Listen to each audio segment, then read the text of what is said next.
자, 이제 매매의 본질적인 효력 중에서 동시이행과 매도인의 담보책임이가 할 차례죠. 이 동시이행은 우리 동시이행의 항변권에서 배운 개념을 그대로 하면 돼요. 그러니까 동시에 이행한다라는 얘기는 매도인은 재산권을 이전하기로 하고 매수인이 대금을 지급하기로 했다. 그러니까 서로 재산권 이전과 대금 지급은 그렇지 대가적 의미의 채무이기 때문에 동시에 이행해야 되죠. 그러니까 재산권 이전과 대금 지급하기로 약정만 했으면 되지 이행기를 구체적으로 정하지 않아도 된다고요. 그럼 먼저 이행기를 정한 경우에 한번 볼게요. 이행기를 정했답니다. 일방 당사자의 이행기를 정했으면 상대방도 특별한 사정이 없는 한 같은 시기에 이행하면 되는 거죠. 그래서 일방 당사자의 이행기를 정했으면 상대방의 이행기도 동일한 기한이 있는 것으로 보는 것이고요.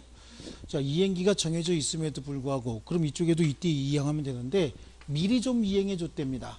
미리 목적물을 인도해 줬대요. 그렇다고 해서 을이 이거에 대해서 별다른 채무를 부담하는 건 아니죠. 자신의 이행기에 이행하면 되는 거예요. 그럼 이 기간 중에 발생한 이자라든지 과실 같은 거는 특별히 신경 쓸 필요 없습니다. 왜 그러냐면 자기가 정해진 이행기까지만 이행하면 되는데 값도 이날 이행하면 되는데 미리 이행하는 것은 적법한 이행이라고 얘기를 했죠. 그렇다고 해서 상대방의 이행기가 도래하지 않았는데 이행 지체에 빠뜨리는 것도 아니거든요. 그러니까 금전으로부터 생기는 이자라든지 목적물로부터 생기는 과실 같은 거는 신경 쓸 필요 없습니다. 돌려줄 필요도 없습니다. 그런데 이행기를 정하지 않았다는 거죠. 이행기가 정하지 않았는데 당사자적 일방이 먼저 이행을 해버렸다는 거예요. 이행을 해버렸으면 동시에 얘도 뭔가 이행을 해줘야 되잖아요. 근데 이행을 안 해줬다는 거야. 해줘야 될 의무가 있는데 안 해줬대요. 그리고 지금 대금을 지급하고 있다. 그럼 여기서 한번 볼게요. 목적물을 인도받았답니다. 인도받았으면 여기서부터 생기는 과실을 취득하고 있다는 얘기잖아요. 그러니까 당연히 금전으로부터 생기는 이자는 누구 줘야 되는 거예요? 값을 줘야 되는 거죠. 그 반대도 마찬가지입니다. 대금을 먼저 받았다는 거죠. 을이 먼저 대금을 줬대요. 그래서 매매 대금을 얘한테 귀속시켰다는 얘기는 여기서부터 생기는 이자를 갑이 지금 취득하고 있다는 얘기잖아요. 그러니까 목적물 인도해 줘야 되죠. 근데 목적물을 늦게 인도해 줬답니다. 그럼 이때까지 생긴 목적물로부터 생긴 과실은 누구에게 속해야 되죠? 그렇죠. 을에게 속해야 되겠죠. 이거 아주 굉장히 간단하면서도 불고불변의 진리입니다. 그렇죠. 예, 쌍무계약을 체결하면서 내가 목적물을 받았으면 그날 돈 줘야 되는 거예요. 근데 목적물 먼저 받고 돈을 못 주고 있다. 그럼 나중에 돈 줄 때까지 이자 붙여서 주는 거 당연한 거죠. 근데 이게 또 법조문 가지고 나오면 말이죠. 쉽지 않은 문장이 됩니다. 이 법이라고 하는 게 그래서 골치 아픈 것 같아요. 매매계약 체결 후 목적물 인도 전에 과실은 매도인에 속한다. 매매계약 체결 후 목적물 인도 전에 목적물로부터 생긴 과실은 매도인에 속한다. 맞죠? 목적물 인도 전에는 매도인에게 속하는데 매수인은 목적물 인도받은 날로부터 대금의 이자를 지급하여야 한다. 그 말의 의미는 매수인이 먼저 목적물을 인도받았으면 그날로부터 대금의 이자를 지급해야 된다. 대금의 과실이 이자잖아요. 이자를 지급해야 된다. 이 말은 이제 반대로 해석할 수도 있는 거예요. 목적물로부터 생긴 과실은 목적물 인도 전에는 매도인에 속한다고 얘기했잖아요. 그리고 그냥 건너뛰어서 매수인이 목적물을 인도받았다면 그날로부터 대금의 이자를 지급해 줘야 된다라고만 돼 있잖아요. 이건 다 반대 해석이 가능한 거예요. 그러니까 목적물 인도 전에 목적물로부터 생긴 과실은 매도인 거겠지만 그리고 매수인이 목적물 인도받았으면 그 대금의 이자를 지급해야 된다라고 하는 걸 반대 해석하면 그러면 매도인이 대금을 먼저 지급하였다면 매수인이구나. 매수인이 대금을 먼저 지급하였다면 매도인은 목적물로부터 생긴 과실을 매수인에게 인도하여야 된다라고 반대로 해석할 수도 있는 거잖아요. 그러니까 쌍방의 의미는 서로 매도인이 목적물 인도한 다음부터 또는 매수인이 대금을 지급한 다음부터 그 다음부터 생기는 각각의 과실은 상대방에게 교부해야 된다. 그러니까 이제 기준을 따지면 매도인이 목적물 인도하였으면 이후에 대금에는 이자를 지급해 줘야 되고요. 매수인이 대금을 지급하였다면 이후부터 목적물로부터 생겨난 과실은 매수인에게 귀속이 돼야 된다. 다만 이행기가 정해져 있는데 이행기 전에 스스로 이행하는 것은 적법한 이행이라고 할지라도 상대방은 이행지체에 빠지는 게 아니죠. 그러니까 대금에 이자를 줄 필요는 없다. 요겁니다. 이거. 쌍방이 서로 동시이행의 의무가 있기 때문에 이런 문제가 생기는 거예요. 그래서 매매의 기본적 효력은 1번에 매도인의 재산권 이전 의무가 있죠. 그래서 매도인은 매수인에 대하여 매매의 목적이 된 권리를 이전하여야 하며 매수인은 매도인에게 그 대금을 지급하여야 한다. 전항의 쌍방 의무는 특별한 약정이나 관습이 없으면 동시에 이행하여야 한다. 자, 거기 특별히 더 볼 거 없습니다. 오른쪽 페이지에 매도인이 주물 또는 주된 권리를 매매한 경우엔 특약이 없는 한 종물 또는 종된 권리도 같이 이전해 줘야 되겠죠. 또 타인의 권리를 매매했으면 어떻게 해야 됩니까? 당연히 취득해서 이행해 줘야 됩니다. 자, 그리고 미음은 체크해 놨죠.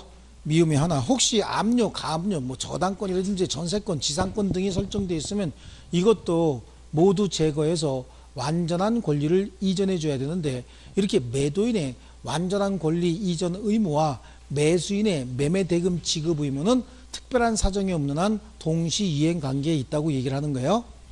그래서 매수인의 대금 지급 의무인데 재산권 이전에 대한 반대급부가 대금일 겁니다. 서로 동시 이행 관계에 있는 것이고, 대금의 지급 시기인데 매매 당사자 일방에 대한 의무 이행 기한이 있는데 상대방 의무에 대하여도 동일한 기한이 있는 것으로 추정한다죠. 맨 앞에 있는 내용이 이거네요. 일방 당사자에 대해서 이행 기한을 정했으면 상대방도 동일한 기한에 이행 의무가 있는 것으로 하는 겁니다. 미리 이행하는 건 적법한 이행이라고 앞에서 판례로 봤고요. 그죠? 또 대금의 지급 장소, 그래요. 대금의 지급 장소는, 대금은 들고 다니는 거잖아요. 돈은. 그렇죠. 그래서 지참채무라고 얘기를 하거든요. 목적물 인도와 동시에 대금을 지급할 땐 목적물 인도 장소겠지만 특별히 대금을 지급하는 장소가 정해져 있다. 그러면 그 장소에서 지급하면 되는 거예요. 근데 현실 매매도 아닌데 대금을 지급해야 된다. 그러면 들고 가서 주는 겁니다. 채권자의 주소지에 가서 주는 거예요. 그래서 586조에는 매매의 목적물 인도와 동시에 대금을 지급할 경우에 그 인도 장소에서 이를 지급해야 된다. 그리고 대금 지급 채무는 금전 채무다 지참 채무이므로 채권자 주소지 또는 영업소에서 대금을 지급하는 것이 원칙이지만 현실 매매 같은 경우에, 니은에 현실 매매 같은 경우에는 그 인도 장소에서 대금을 지급한다. 물 사면서, 물 사는 것도 매매잖아요. 원래는 현실 매매가 아니면 매도인의 채권자의 주소지 가서 돈 주는 거잖아요. 근데 물 사면서 한번 해봐요. 오늘 나가서 댁이 어디시오라고 물어봐요. 그럼 물어보겠죠. 아니 왜요? 그러면 댁으로 물값 갖다 드리게요. 민법에서 배웠더니 지참채무래네요. 그럼 그 물로 맞겠죠. 그 물로 아마 엄청 맞을 겁니다. 물 터질 때까지. 예. 그 다음에 대금 지급 거절권과 매도인의 공탁 청구인데요. 대금을 주려고 했어. 이거 2억에 매매했거든요. 그래서 중도금 1억을 주고 잔금 1억 원을 주러 갔더니 어떤 놈이 거기다가 압류를 해놨네. 7천만 원을. 그럼 현재 잔존가치 3천만 원밖에 안 남아있잖아요. 그럼 지금 권리를 취득하지 못할 위험성이 생겼죠. 그 위험의 범위 내에서 대금 지급도 거절할 수 있는 거예요. 아시겠어요? 위험의 범위 내에서 대금 지급이 거절이 되는 겁니다. 그러면 7천만 원만 지급을 거절해야지 1억 원 전액을 지급 거절할 수는 없다는 얘기잖아요. 그러면 3천만 원만 지급해야, 7천만 원은 거절하고 3천만 원만 지급해야 되겠죠. 근데 이제 매도인이 이런 얘기합니다. 아, 그거 내가 다 갚은 거야.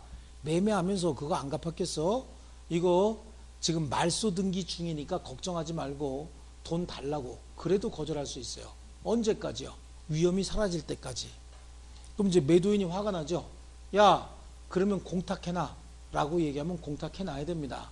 또는 매도인이 그 7천만 원에 상당하는 다른 담보를 제공하면 그 담보를 받고 대금을 또 지급해 줘야 되는 겁니다. 아시겠죠?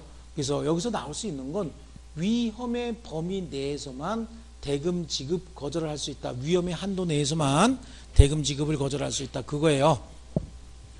그래서 매매 목적물에 대하여 권리를 주장하는 자가 있는 경우에 매수인이 매수한 권리의 전부나 일부를 잃을 염려가 있는 때 매수인은 그 위, 험, 의, 한, 도에서 대금 전부나 일부의 지급을 거절할 수 있다. 그러나 매도인이 상당한 담보를 제공한 땐 그러하지 아니하고 매도인은 공탁을 청구할 수도 있다죠. 자, 그리고 법조문 가지고 해결하고 밑에 있는 미음 하나 더 보면 되는 겁니다. 매수인에게 이와 같은 대금 지급 거절권이 있는 경우에 매도인은 매수인에 대하여 대금의 공탁을 청구할 수도 있고 이에 응하지 않으면 대금 지급 거절권을 상실하게 된다. 밑에 대금 지급 거절과 관련돼서 근저당 설정 등기가 돼 있대. 그럼 피담보 채권 상당 또는 채권 최고액 상당액은 대금 지급을 거절할 수 있다. 그 담보 범위 내에서요. 그 다음에 매수인은 목적물 수령 의무도 있고요. 과실의 귀솔과 대금의 이자인데 매매계약 있은 후 인도되지 아니한 목적물로부터 생긴 과실은 매도인에 속하는데 매수인은 목적물 인도받은 날로부터 대금의 이자를 지급하여야 한다. 그러나 대금 지급에 대하여 기한이 있는 때는 그러하지 아니하다. 그러니까 이거는 그냥 법조문에 매도인의 권리와 매수인의 의무만 정해놨지만 매도인은 권리도 있고 의무도 있죠. 매수인도 의무만 있는 게 아니라 권리도 있기 때문에 매도인과 매수인 쌍방은 매도인은 재산권 이전한 때로부터 대금 청구권이 생기는 거예요. 근데 대금을 못 받았으면 대금 지급할 때까지 이자도 청구할 수 있는 거겠죠. 그 반대로 매수인도 대금을 지급했으면 목적물 청구권이 생깁니다. 근데 목적물을 이전 안 해주면 목적물 인도받을 때까지 과실도 같이 청구할 수 있는 것이다. 그렇죠? 법조문이 이렇게 정해놨어도 반대 해석을 통해서 그렇게까지 해석하는 거고요. 자, 그래서 거기는 니은하고 디귿입니다. 소유권 이전 등기를 격려받은 매수인이 아직 대금을 완납하지 않고 있대요. 소유권 이전 등기만 격려받았다죠. 근데 아직 대금을 안 줬대죠. 근데 아마 매도인이 목적물도 인도하지 않고 있나 봐요. 이런 경우에 그 부동산으로부터 발생하는 과실은 누구에게? 매도인에게 속해야 된다. 그러니까 부동산으로부터 생긴 과실이 매도인에 속하는지 매수인에 속하는지를 판단하는 기준은, 다시 안 듣고 있어요. 지금 제 얘기가 뭔지. 밑에 거 뭐 하려고 읽어. 지금 설명 들어야지. 다시 집중하세요. 자, 매매 목적물로부터 생긴 과실이 매도인에게 속하는지 매수인에게 속하는지 판단하는 기준은 소유권 이전 등기일입니까? 소유권 이전 등기일을 기준으로 매매 목적물로부터 생기는 과실은 매수인에 속하는 거 아니에요? 거 봐. 지금 자신이 없으면서 설명 안 듣고 밑에 거 뭐 하려고 읽냐고. 나보다 한 줄 빨리 읽으면 좀 나아요? 그러니까 잘 들어야 된다고. 여러분들의 문제점이 그거예요. 이거 지금 설명하고 있는데 뭐가 급해서 밑에 걸 읽어. 설명을 잘 들어야지. 자, 목적물로부터 생기는 과실이 매도인에 속하느냐 매수인에 속하느냐라고 하는 건 소유권 이전 등기가 됐느냐 안 됐느냐가 아니라 목적물이 인도가 됐느냐 안 됐느냐, 이게 기준인 거야. 그러니까 소유권 이전 등기가 격려가 됐다라고 하더라도 목적물이 인도되지 않았으면 목적물로부터 생기는 과실은 누구에게 속해야 돼요? 매도인에게 속해야 되는데, 다만 이 경우에도 목적물이 인도가 되지 않았어도 대금이 이미 이행이 됐다라고 하면은 이미 대금에 관해서 이익을 취하고 있으니까 목적물로부터 생기는 과실은 이제 누구에게 속해야 되죠? 매수인에 속해야 된다. 그러니까 여러분이 알고 있는 것 같아도 함정 집어넣으면 다 갖다 걸리기 때문에 설명을 자꾸 들으라는 얘기예요. 아시겠죠? 예. 그래서 그러나 매수인이 대금을 완납한 경우에는 매도인이 목적물을 점유하고 있더라도 그 목적물로부터 생긴 과실은 누구에게? 매수인에게 속한다. 니은 디귿 다 체크해놨죠? 체크해놨는데 집에 가서 안 읽었나 봐. 그러니까 수업 시간에 체크는 열심히 했잖아, 그죠? 근데 집에 가서 안 읽으니까 수업 시간에 어떻게 좀 읽어보려고. 많이 읽고 설명 들은 거 많이 생각하고 그렇게 하셔야 돼. 대금의 이자 지급이죠. 언제부터라고 돼 있어? 목적물 인도받은 날로부터. 근데 매매대금 지급에 관해서 특별히 약정한 날짜가 있으면 그날 주면 되는 거예요. 목적물 인도받았을 때 줄 필요 없습니다. 그 다음에 매도인의 담보책임이다. 한번 넘겨볼게요. 매도인의 담보책임. 자, 이 부분이 매매에서 하이라이트예요. 매매에서 가장 중요한 부분이 계약금 계약과 매도인의 담보책임인데, 매도인의 담보책임은 거진 매년 나와요. 매년. 이건 뭐 출제 확률 거진 99%입니다. 여태까지 아마 27번 시험 보면서 매도인의 담보책임이 빠진 건 2번 정도밖에 안 될 거예요. 그래서 매해 나오는데요.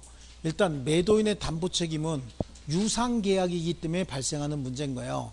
2억짜리 매매했으면 목적물도 돈을 2억을 받으니까 목적물의 가치도 2억짜리가 만들어져 있어야 되죠. 근데 그 목적물에 하자가 있다는 거야.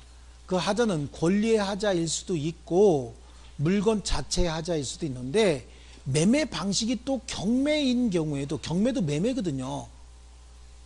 그 매매 행위를 주관하는 데가 법원이냐 아니면 매도인이냐 그 차이만 있지, 경매도 매매의 일종이에요. 그래서 과거에는 경락인이라고 했지만 이제 용어를 다 바꿔서 매수인이라고 하는 말도 많이 써요. 근데 민법은 이제 계속해서 관습적으로 경락이라고 하는 말도 씁니다. 하지만 최근에는 민사집행법의 용어 자체가 매수인으로 바뀌었어요. 근데 과거에 있는 판례들이 다 경락인이라고 하다 보니까 경락인이라고 하는 용어도 같이 쓰고 있는 겁니다. 어쨌든 매매에서 가장 중요한 부분은 매도인의 담보 책임인데, 갑이 매도인이고 을이 매수인이라고 할 때 매도인이 재산권을 이전해 주기로 했는데 매수인은 그에 대한 대가로서 2억을 주기로 했는데, 여기에 권리의 하자가 있어서 가치가 2억에 미달하더라, 아니면 물건의 하자가 있어서 그 가치가 2억에 미달하더라 라고 하면, 이거는 2억 원 상당의 가치를 만들어줄 의무가 매도인에게 있는 겁니다. 이걸 매도인의 담보 책임이다 라고 하는 거고, 매도인이 이 책임을 지지 않으면 매수인은 선이냐 악이냐에 따라서 상황이 달라지고, 또 선악불문하고 행사할 수 있는 담보 책임이 있어요. 담보 책임은 매수인이 매도인에게 추궁하는 겁니다. 그래서 하자의 종류는 먼저 권리의 하자가 있다, 권리의 하자에 대한 담보 책임이 있고요. 물건 자체의 하자에 대한 담보 책임이 있죠. 그래서 물건의 하자가 있을 때, 그 다음에 매매 방법이 혹시 경매일 때, 그래서 경매에 의한 경매 시의 담보 책임이다 라고 하는 거 하고요. 채권의 매도인의 담보 책임이 있어요. 이 채권의 매도인의 담보 책임은 현실적으로 거의 없는 내용이고 법조문에만 있어요. 그래서 모든 시험에 거의 안 나와요. 나와도 답으로 잘 못 집어넣습니다. 아시겠죠? 그래서 채권의 매도인의 담보 책임인데, 자 보세요. 권리의 하자다라고 하는 거, 우리 목적물에, 매매 목적물에 권리의 하자가 있어서 매수인이 취득한 권리를 완전하게 취득하지 못하게 생겼다. 그러면 매수인이 매도인에게 네가 좀 책임 좀 져줘라 라고 요구할 수 있는 권리를 담보 책임이라고 얘기하는 거예요. 그러면 매수인이 매도인에게 어떠한 권리를 행사할 수 있느냐, 그걸 한 번씩 봐야 됩니다. 그래서 종류는 5개죠. 예? 5개. 암기 안 하고 있어 이거? 다 암기했어? 안 했어요? 했을 것 같아. 이거 제가 숙제 내줬잖아요. 암기해오던가 아니면 20번씩 써오던가. 그렇죠? 이건 무조건 나오는 거라고 얘기를 했는데, 그렇죠? 아직 기회가 있으니까, 그죠? 아직 기회가 있으니까. 제가 이거 숙제 검사에서 발바닥 때린다 그랬죠? 오늘 잘 걸려서 여기 몽둥이도 하나 있고, 조금 있다가 발바닥 이제 맞는 거예요. 자, 종류는 일단 우리 그냥 암기하기 쉽게, 말도 이상한 말이지만 조금 창피한 말이지만 종류도 만들어 놓은 게 있네, 그죠? 그래서 담, 그렇죠? 전, 용, 일, 수 이렇게 놨어요, 그죠? 담보 권능에 의한 권리 취득 제한, 전부 타인의 권리 매매, 용익 권능의 제한, 일부 타인의 권리를 매매, 수량 부족 일부 멸실이에요. 여기에 이제 국경선을 중심으로 해서 좋은 나라 나쁜 나라 갈라지죠. 이쪽은 좋은 나라, 이쪽은 나쁜 나라죠. 이렇게 해서 나쁜 나라는 보면 틈새도 많아요, 그죠? 이렇게 빈칸도 좀 이렇게 틈새도 좀 많이 있어요. 그래서 담보 책임의 종류는 손해대기죠. 손, 해, 대, 기 그랬어요, 그죠? 기. 이거는 손해배상 청구 얘기하는 거잖아요. 손배청. 이건 계약의 해제권을 얘기하는 거죠.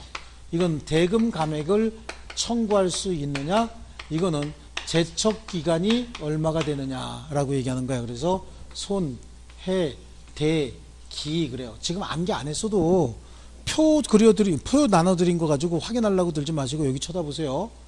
자, 여기 담보 권능에 의한 권리 취득 제한이다 라고 하는 건, 우리 민법에는 목적물에 저당권이나 전세권이 설정되어 있는데, 그 전세권은 용익권 아닌 담보물권 전세권 얘기하는 거예요. 저당권이나 전세권이 설정되어 있다는 사정만 가지고 담보 책임이 성립하는 것이 아니고, 그 저당권이나 전세권이 실행이 됨에 따라서 매수인이 취득한 권리를 상실하거나 상실할 염려가 생겼다, 요거지만 하나 더 있죠. 하나 더 있는 게 뭐예요? 그거하고 똑같은 게, 가등기가 격려된 물건을 매수하였는데 나중에 가등기에 기한 본등기가 격려됨에 따라서 매수인이 취득한 권리를 상실하게 된다. 직권말소가 돼버리잖아요. 똑같은 내용이 가압류가 되어 있는 물건을 매수했는데 나중에 경매가 실행이 됩니다. 본압류에 의해서 경매가 실행이 됨에 따라서 취득한 권리를 상실한 경우 세 가지로 확대하는 거예요. 저당권이나 전세권이 설정되어 있다는 사정만 가지고 담보 책임의 문제가 발생하는 건 아니죠. 그렇죠? 실행이 됐어야 되는 거예요. 그래서 세 가지로 이렇게, 요거 두 가지는 민법에 있고 요건 두 개는 우리 판례가 인정하고 있는 거죠. 자, 여기에 이제 우리 리듬을 가지고 어떤 규칙을 만들어 놨습니다. 그죠? 빵, 빵빵. 그죠? X. 여긴 부정적인 나라죠? 콕 좀 더 클라 그러는 거야. 부정적인 나라는 또 줄어들어요. 느는 게 아니라 줄어드는데 X 너무 많으니까 여기다 빵 집어넣죠. 여기서 빵의 의미가 뭐예요? 선악불문하고 빈칸은 전부 선의인 경우에만 행사할 수 있다라고 하는 거고요. 여기는 선의인 경우만 행사하는 경우도 있고 악의인 경우도 행사하는 경우도 있잖아요. 선의의 경우에는 안날로부터 1년, 악의의 경우에는 한날로부터 1년이다. 이런 거 있잖아요. 그럼 요거 이제 다시 한번 볼게요. 목적물에 설정된 저당권이나 전세권이 실행됨에 따라서 취득한 권리를 상실하거나 상실할 염려가 있는 매수인, 똑같은 법리에 의해서 가압류가 경료된 물건을 매수하였다가 본압류로 경매가 실행됨에 따라서 권리를 상실한 매수인, 가등기가 경료된 물건을 매수하였다가 가등기에 기한 본등기가 경료됨에 따라서 권리를 상실하게 된 매수인은 국경선을 중심으로 해서 선악불문하고 계약을 해제하고 선악불문하고 손해배상까지 청구할 수 있다. 아시겠죠? 자, 그 다음에 전부 타인의 권리 매매야. 이거는 전부 타인의 권리를 매매했다. 매매 목적물 전부가 매도인 소유가 아니고 다른 사람 소유였다는 거예요. 그러면 다른 사람 소유의 소유물에 대한 매매 계약도 유효예요, 무효예요? 유효잖아요. 완전히 유효인가요?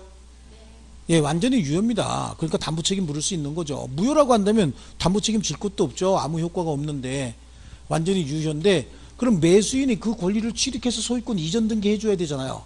근데 매수인이 그 권리를 취득하지 못할 상황이 됐다는 거예요. 그럼 매도인이 권리를 취득하지 못할 상황이 되면 매수인에게 이전도 못 해주는 거죠. 그럼 매수인이 권리 취득 못하는 거야, 결론적으로는. 그러니까 매수인은 그러한 경우에 선악불문하고 계약을 해제할 수 있고, 선악불문이라는 얘기는 그런 사실을 알았든 몰랐든 계약을 해제할 수 있는데, 손해배상을 청구할 때는 선의의 매수인만 손해배상 청구할 수 있어요. 그러니까 선의의 매수인은 계약을 해제하고 손해배상 청구할 수 있겠죠? 그렇죠? 근데 악의의 매수인은 계약을 해제만 해야지 손해배상은 청구할 수 없다라고 하는 거고, 이쪽은요, 대금감액 청구로 해결할 수 있는 게 아니잖아. 이런 것들은요, 권리 자체에 문제가 생기는 거고, 권리 자체의 행사기간도 정할 필요가 없죠. 이거는요. 또 용익권능에 의한 용익권능의 제한이다 라고 하는 거예요. 용익권능의 제한. 용익권능의 제한은 매수한 목적물에 제한물권이 설정이 되어 있다는 거예요. 매수한 목적물의 제한물권은 지상권, 전세권, 지역권, 저당권, 질권, 유치권 중에서 저당권만 빼는 거예요. 왜 저당권만 빼냐면 매매 목적물에 제한물권이 설정되어 있음에 따라서 매수인이 목적물을 사용 수익하지 못하는 일이 생겼다. 그렇다는 얘기는 제한물권자가 목적물을 점유하고 있다는 얘기예요. 아시겠죠? 그러니까 매수인이 사용 수익을 해야 되는데 사용 수익을 못하는 일이 생겼다는 거예요. 그런데 이제 여기까지 끊고, 매수인이 목적물을 산다고 해서 반드시 직접 사용 수익하는 건 아니잖아요. 투자 목적으로 사놓고 다른 사람에게 임대할 수도 있는 거겠죠. 그러니까 매수인이 사용 수익하지 못하는 경우도 둘로 나눠서, 사용 수익하지 못함에 따라서 계약의 목적을 달성할 수 없는 경우도 있지만 그래도 계약의 목적은 달성할 수 있는 경우도 있잖아요. 원래 내가 들어가서 거주할 목적으로 샀는데 사용 수익하지 못한다. 그러면 거주를 못하는 거잖아요. 못하니까 당연히 이때는 어떻게 해야 돼요? 계약의 목적을 달성할 수 없다고 얘기하는 거고, 그런데 계약의 목적을 달성할 수 있다는 얘기는 어차피 투자 목적으로 사놓으려고 그랬고 누구에게인가 임대 내지는 전세 주려고 했다고. 근데 용익권자가 지금 점유하고 있다는 거예요. 그러면 이게 이때는 계약의 목적은 달성할 수 있겠죠.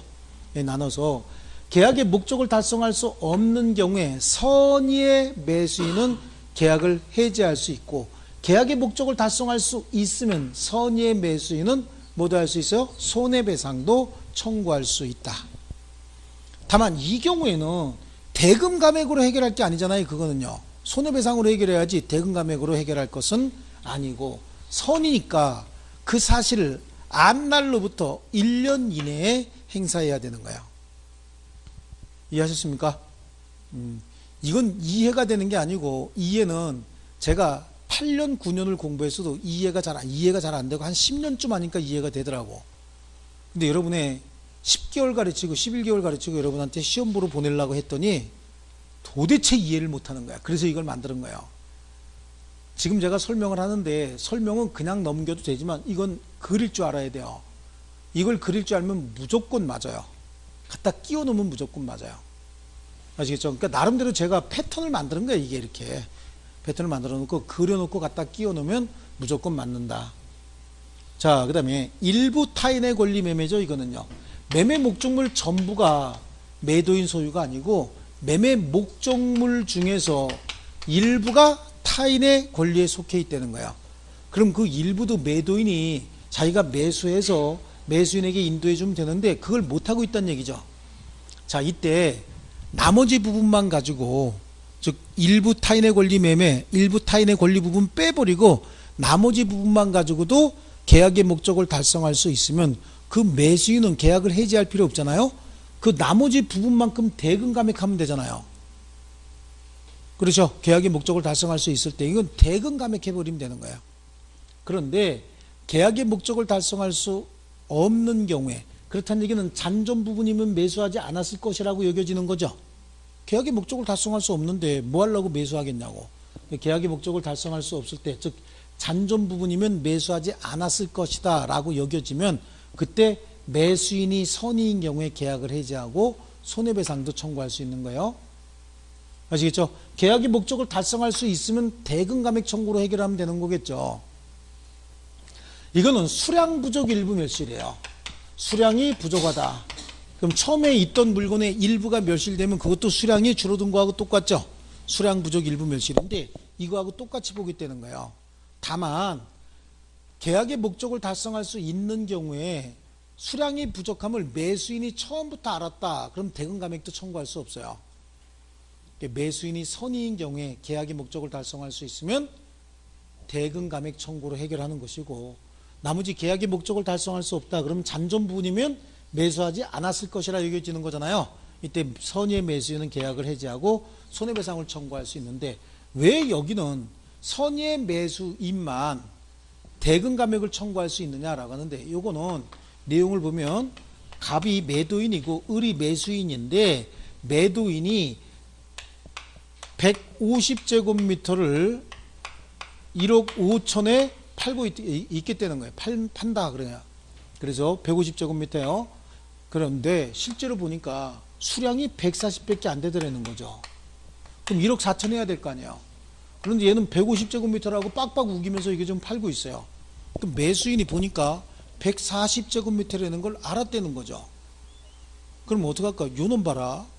왜 140제곱미터를 150제곱미터라고 하고 1억 5천을 달래냐? 이상한 놈이네. 그리고 싫으면 안 하면 되는 거죠. 그런데 140제곱미터인 걸 잘 알면서도 1억 5천을 줬다는 얘기는 140제곱미터도 1억 5천의 가치가 있다고 판단한 거죠. 그리고 계약의 목적도 달성할 수 있다고 본 거야. 그러니까 이때 악의의 매수인은 대금 감액을 청구할 수 없도록 해놓은 겁니다. 아시겠죠? 처음부터 알았으면 속으로 비록 140제곱미터지만 가치는 이만큼이 있다라고 생각을 했고, 이만큼을 주더라도 나는 이걸 사야 된다라고 생각을 했기 때문에, 계약의 목적을 달성할 수 있다라고 생각을 했기 때문에 악의의 매수인은 대금 감액을 청구할 수 없다, 이렇게 얘기를 한 거거든요. 머리 아파 죽겠죠. 그러니까 머리 안 아프려면 외우라고.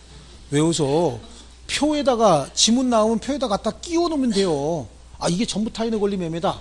그러면 악의의 매수인도 손해배상 청구할 수 있다. 그럼 틀린 지문 아니냐고.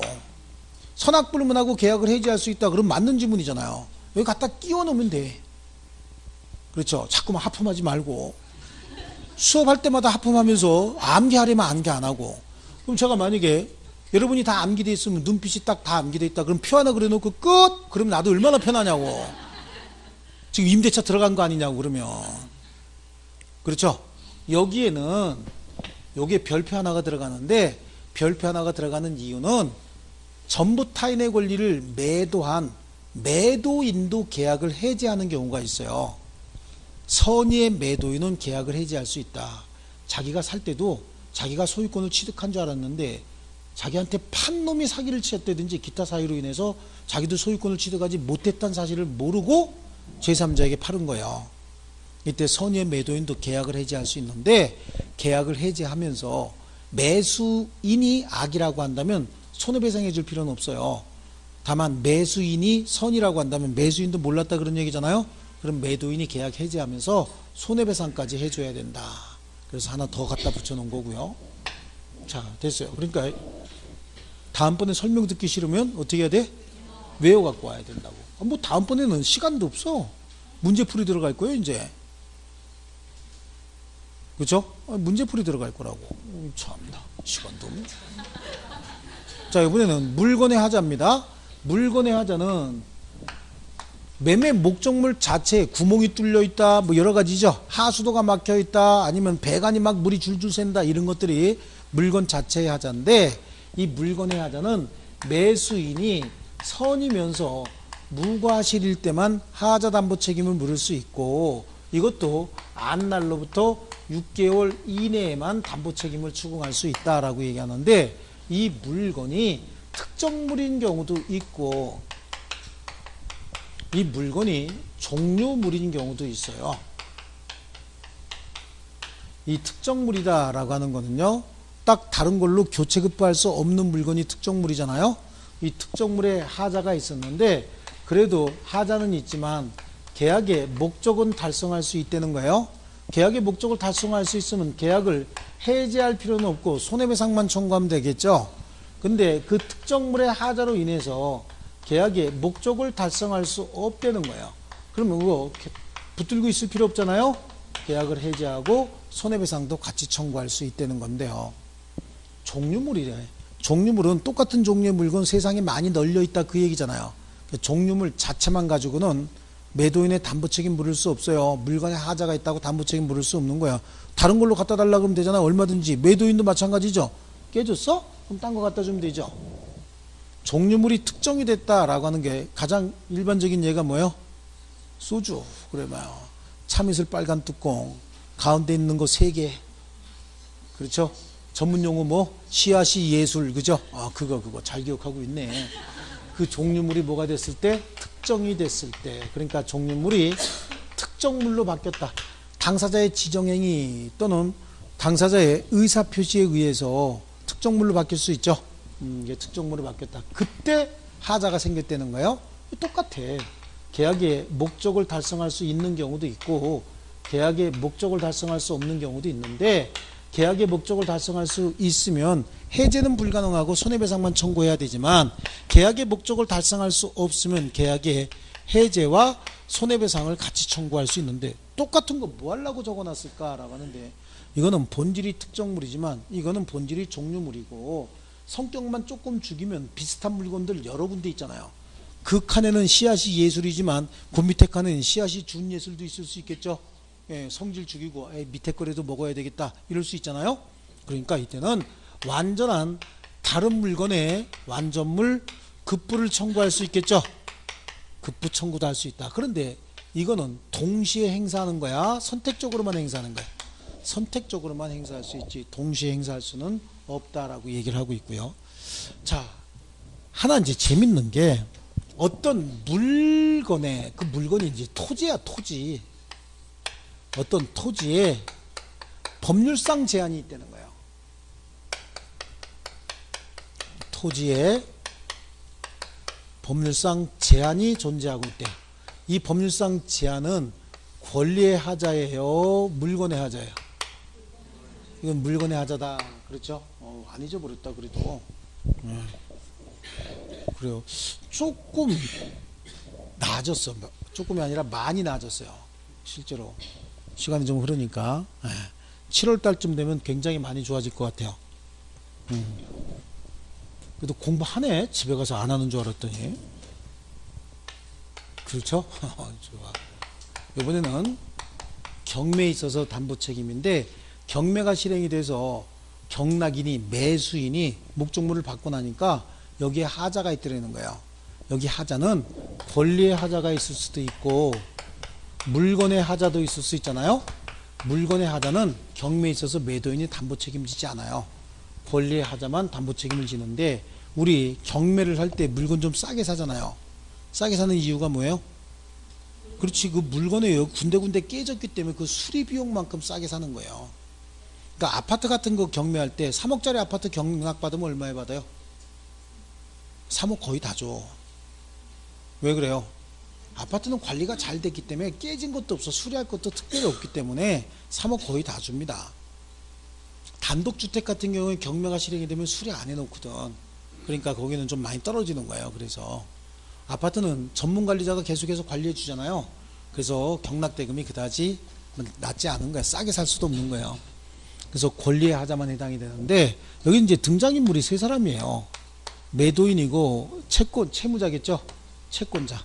매도인이면서 채무자고 채권자인데, 여기다가 2억을 빌려주니까 얘가 목적물에 대하여 저당권을 설정을 해준 거거든요. 그렇죠? 그런데 나중에 채무를 변제하지 않으니까 저당권자가 경매를 실행해 버린 거예요.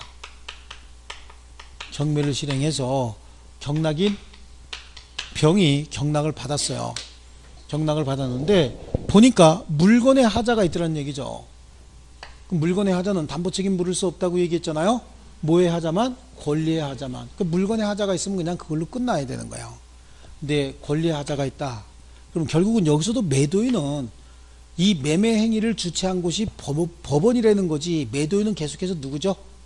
갑인 거예요. 갑에게 담보 책임 물어야 되겠죠.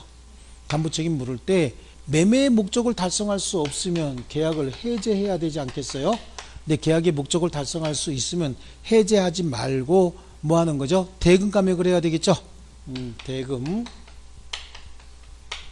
감액을 청구할 수 있어야 되는 거예요. 이제 1차적으로 담보 책임을 여기다가 묻는 건데, 문제는 이 사람이 아직도 건재하게 잘 살고 있으면 이렇게 하면 되는데 스테이션 앉아 있다는 거예요. 스테이션에 아침에 보니까 비가 좀 오니까 비 조금 이렇게 걷는데 앉으셔가지고 여러분들이 아침부터 그 막걸리하고 소주를 그렇게 드시는데 오기 싫더라고. 저 한 잔 어떻게 얻어먹고 갈까. 비가 오니까 그죠, 이렇게 쭉 앉았는데 그분들도 나름대로 정치적인 식견이 굉장히 높더라고요. 오늘 또 대통령 투표에 관해서, 선거에 관해서 이렇게 쭉 말씀을 하시더라고. 그런데 보니까 거기 이제 어떤 여성분이 한 분이, 젊은 여성분인데 왜 그러고 계신지 모르겠어요. 젊은 여성분인데 한 분이 옆에 앉았는데 그 사람 남자분이 아마 보스인가 봐. 춥다고 웃돌이 벗어서 딱 덮어주고, 여성을 위할 줄도 알더라고요. 거기 계시면서. 거기에 지금 들어가 계신다는 거야. 거기 가갖고 매도인의 담보 책임, 그러면 아마 그 술병으로 맞겠죠. 그러니까 이런 경우엔 여기다가 담보 책임 물을 수 없는 상황이 됐다. 일명 뭐가 돼 있다? R이 돼 있다, 그런 얘기잖아요. 이런 경우에는 여기다가 담보 책임을 묻는 거야, 2차적으로. 그럼 얘한테 담보 책임 묻는 건 뭐야 하는 거죠? 해제라고 하는 건, 얘는 계약의 당사자가 아니니까 얘한테 해제할 수 없잖아요. 배당받은 금액에 어떻게 해요? 전부의 반환을 청구하든지 아니면 배당받은 금액에 일부의 반환을 청구하는 거예요. 전부의 반환을 청구한다는 얘기는 해제하겠다는 뜻하고 똑같은 거고, 일부만 반환 청구한다는 얘기는 대금 감액을 청구하는 거하고 똑같은 겁니다. 어쨌든 얘는 배당받은 금액이 있으니까 그 범위 내에서 담보 책임 물을 수 있어요.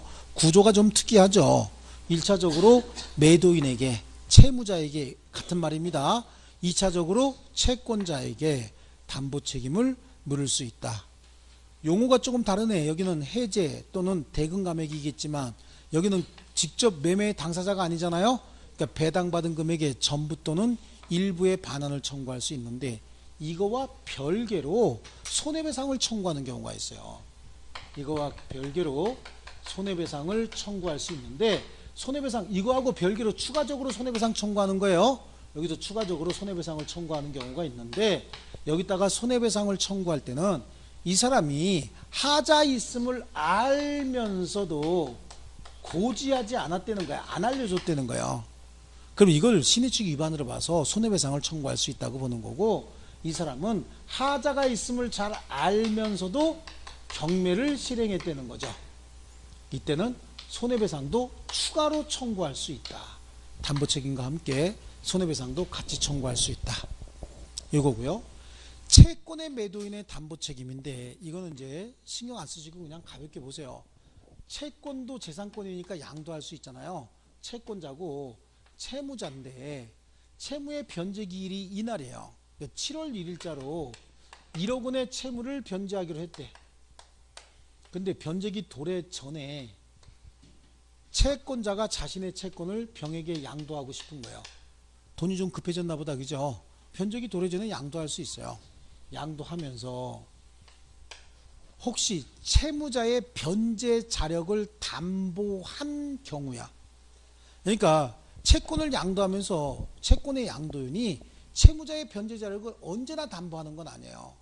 담보하는 경우도 있고 담보하지 않는 경우도 있는데, 혹시 매도인이, 채권의 매도인이 채무자의 변제 자력을 담보한 경우에, 즉 7월 1일이 변제 기일인데 변제 기일에 얘가 돈이 있어서 분명히 변제할 것이고, 그날 변제하지 않으면 내가 대신 갚아줄게 라고 약속을 하는 걸 변제 자력을 담보한다 라고 얘기하는 거예요.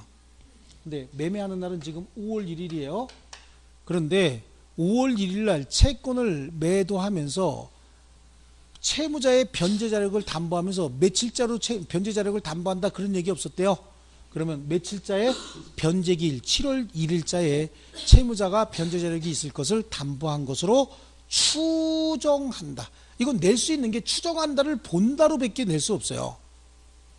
딴 게 없어. 딴 거 낼 게 없다고. 또 변제기가 도과된 이 채권을 양도할 때, 그럼 이제 9월 1일자로 양도한다, 그런 얘기겠죠. 그럼 9월 1일자로 양도하면서 얘는 분명히 오늘 7월 1일자가 아닐 거 아니에요. 7월 1일 날은 돈이 있었는데 지금은 그지야. 그럼 이거 누가 아무도 안 사죠? 그러니까 변제 자력을 혹시 담보하였다면 오늘 투데이, 오늘의 채무자의 변제 자력을 담보한 것으로 추정한다. 이거는 며칠자? 7월 1일자. 이거는 어제? 오늘 투데이.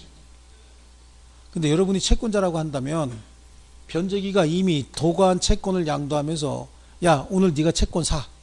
그런데 혹시 얘가 돈 없으면 내가 대신 갚아줄게. 그거 뭐 하려고 팔어? 여기도 마찬가지죠. 5월 1일 날 채권을 팔면서 7월 1일자로 얘가 돈이 없으면 내가 대신 갚아줄게요. 그럴 수는 있겠죠. 급하니까 그렇게 팔 수는 있는데, 그렇게 파는 사람이 어디 있어? 그렇게 팔려면 안 팔고 말지.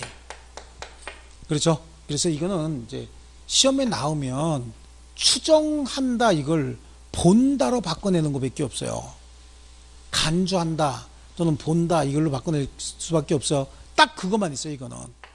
왜냐하면 현실적으로 나타나는 현상도 아니고, 다만 법조문에 뭐라고 돼 있다고? 추정한다라고 돼 있기 때문에 그 추정 규정을 간주 규정으로 바꿔서 내는 수밖에 없어요. 그거밖에 없다고, 낼게.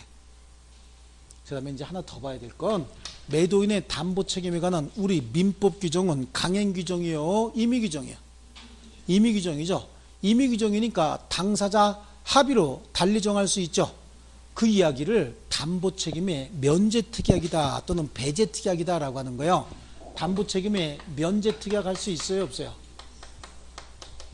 면제 특약을 할 수 있고, 면제 특약을 한 경우에는 담보 책임이 면제가 되는데, 면제 특약 할 때 이미 하자가 발생해 있었다는 거예요. 그럼 발생한 하자를 고지하고 면제 특약해야 되겠죠. 하자를 딱 숨기고 면제 특약하기 때문에 이건 사기야. 면제되지 않습니다. 아니면 하자가 지금까지는 없었어. 지금까지 없었는데 면제 특약하고 나니까 이제 책임 안 져도 된다. 그러니까 그 다음날 제3자에게 제한물권 설정해 줘 버렸대요. 면제 특약하고 난 다음에 제3자에게 설정 또는 매도해 버렸다, 그런 얘기, 양도해 버렸다, 그런 얘기잖아요. 이것도 면제가 될까요?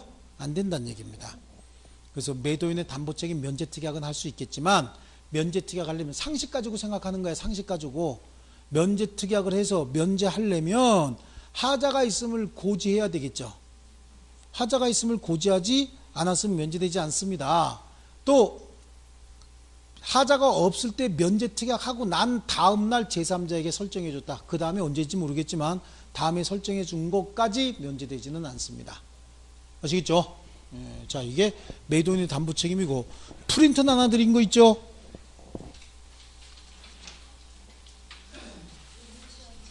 아니, 전에 요거 하나 드린 거 있죠? 책갈피에 딱 꼽아 놓으라고 했는데, 그렇죠? 네, 책갈피에 그대로 나와 있어요. 아시겠습니까? 이대로 해서 요거 가지고 해결 끝입니다. 없는 분 손 들어보세요. 이거 에? 나는 데이트가 없는데요. 자, 없는 분 손 들어보세요. 없는 분 손 번쩍 들어보세요. 하나, 둘, 셋, 넷, 다섯, 여섯. 한 20개 해야 되겠다. 거기는 왜 없죠? 잊어버리셨나요? 그 뒤에 분도 없으신가요? 어디다가 놨어요? 그분은 내가 분명히 줬는데.